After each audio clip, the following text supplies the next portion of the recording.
cuddlebugstv.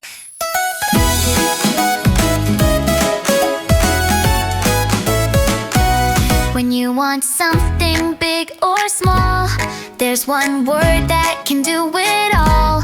Be polite, and if you ask with ease, don't forget to say the word please. When someone helps or gives to you, there's just one simple thing to do.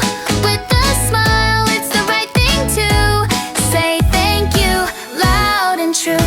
They may be small, but don't forget these words can change the way we connect. With every word, a door swings wide. Kindness grows from deep inside. Please, thank you, sorry, excuse me too. You're welcome makes it 5. That's your crew. Kindness grows with every word.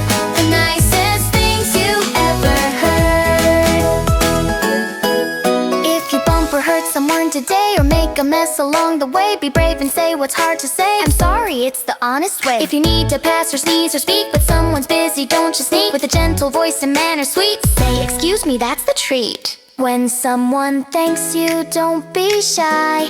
You don't need to wonder why. Just give this friendly word a try. You're